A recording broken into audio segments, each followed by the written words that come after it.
नमस्कार। कौशल योग के आज की इस कड़ी में आपका हार्दिक स्वागत है। आज की इस कड़ी में हम लोग महर्षि ईश्वर कृष्ण द्वारा रचित सांख्य कारिका की 72वीं कारिका पर विचार करेंगे। यह सांख्य कारिका की अंतिम कारिका है। इस कारिका में वे कहते हैं, सप्त्याम किल ए अर्थास्ते अर्थाः कृत अश्नस्य षष्ठीतंत्रस्य आख्यायिका विरहिता परवाद विवर्जिताश्चापि।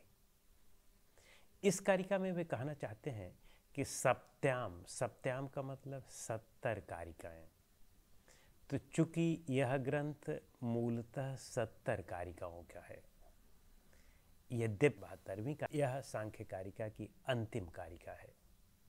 इस कारिका में वे कहते हैं, सप्त्याम किल ए अर्थास्ते अर्थाः कृत अश्नस्य षष्ठीतंत्रस्य आख्यायिका विरहिता परवाद विवर्जिताश्चापि। इस कारिका में वे कहना चाहते हैं कि सप्त्याम का मतलब 70 कारिकाएं। तो चूंकि यह ग्रंथ मूलतः 70 कारिकाओं का है और 70वीं कारिका तक में आ जाता है, तो कह रहे हैं कि सप्त्याम किल का मतलब निश्चित रूप से, यानी यह 70 कारिकाओं वाली यह सांख्य कारिका निश्चित रूप से। फिर कहते हैं ए अर्थास्ते अर्थाः, यानी इसका जो विषय है, अर्थाः का मतलब यहाँ पर इसका जो विषय है, कृत अश्नस्य का मतलब होता है संपूर्ण, विशाल। षष्ठी तंत्र जो है, कहा गया है कि यह सांख्य दर्शन का सबसे मूल ग्रंथ रहा है, लेकिन अब यह लुप्त हो चुका है। तो वही यहाँ पर ये कहना चाहते हैं कि विशाल षष्ठी तंत्र, यानी कृत अश्नस्य षष्ठी तंत्रस्य, विशाल षष्ठी तंत्र से ही यह सांख्य कारिका ली गई है। इसका संपूर्ण जो विषय है वह विशाल षष्ठी तंत्र का ही है, लेकिन विशाल षष्ठी तंत्र यानी वह बहुत विशाल था और इसे उन्होंने संक्षिप्त रूप में प्रस्तुत किया है। और संक्षिप्त रूप में, चूँकि विशाल षष्ठी तंत्र का मतलब ही होता है कि षष्ठी का मतलब 60 और तंत्र का मतलब फिर अध्याय हो गया, यानी 60 अध्यायों वाली यह षष्ठी तंत्र पुस्तक थी, तो इसलिए बहुत विशाल रही होगी। तो कहते हैं कि विशाल षष्ठी तंत्र से ही यह सांख्य कारिका ली गई है, उसका संपूर्ण विषय वहीं से लिया गया है। आख्यायिका विरहिता, आख्यायिका का मतलब आख्यान, कथा, कथानक, उदाहरण। जैसे कोई पुस्तक लिखें तो उसमें आप उदाहरण कुछ दें, कुछ उसमें आप कथा दें, कुछ कहानियाँ दें, कुछ उदाहरण दें। इस तरह से जब आख्यान के माध्यम से लिखा जाता है तो चीज़ें बहुत जल्दी स्पष्ट और समझ में आ जाती हैं।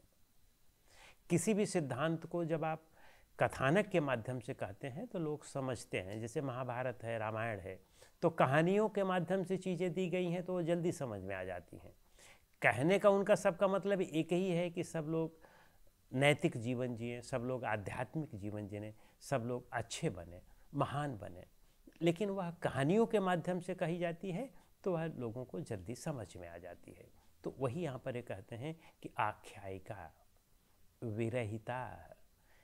विरहिता का मतलब कि यह चीज़ नहीं है, उससे विरहित है, उससे अलग है। यानी सांख्य कारिका में आख्यायिका नहीं दी गई है, कथा कथानक नहीं दिया गया है, केवल सिद्धांत ही दिया गया है। इसका यह मतलब है कि षष्ठी तंत्र में आख्यान थे, कथा कथानक थे, उदाहरण द्वारा बातें समझाई गई थी और इसीलिए वह विशाल हो गया था। और इसमें उन्होंने उसको अलग कर दिया है, आख्यायिकों को अलग कर दिया है और इसीलिए यह संक्षिप्त रूप में प्रस्तुत कर दिया गया है।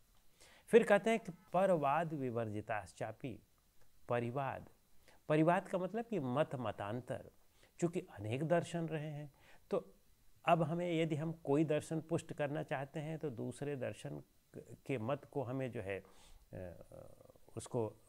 उसकी आलोचना करनी पड़ेगी, उस मत का खंडन करना पड़ेगा और अपने मत को स्थापित करना पड़ेगा। तो इसलिए षष्ठी तंत्र में परवाद दिए गए थे और उस पर चर्चाएं हुई थी कि भाई यह मत जो है ऐसा है, दूसरा मत ऐसा है, तो हमारा मत ऐसा है, हम किस आधार पर उस मत से श्रेष्ठ हैं, अपनी श्रेष्ठता कैसे हम प्रतिपादित करते हैं, और अगला मत कैसे जो है हमसे कम श्रेष्ठ है। तभी तो एक दूसरे मत देने का एक औचित्य होता है, नहीं तो आदमी दूसरा मत क्यों दे, फिर एक ही मत रहे। तो दूसरा मत इसीलिए देने की आवश्यकता पड़ती है कि हम पहले मत से अपने को श्रेष्ठ साबित करना चाहते हैं, अपने सिद्धांत को श्रेष्ठ साबित करना चाहते हैं, अपने सिद्धांत को अच्छा साबित करना चाहते हैं। तो कहने का मतलब है कि जो षष्ठी तंत्र था उसकी विशालता इसलिए थी कि उसमें कथा कथानक और उदाहरण दिए गए थे, कहानियाँ दी गई थी और मत मतांतर की बात भी की गई थी।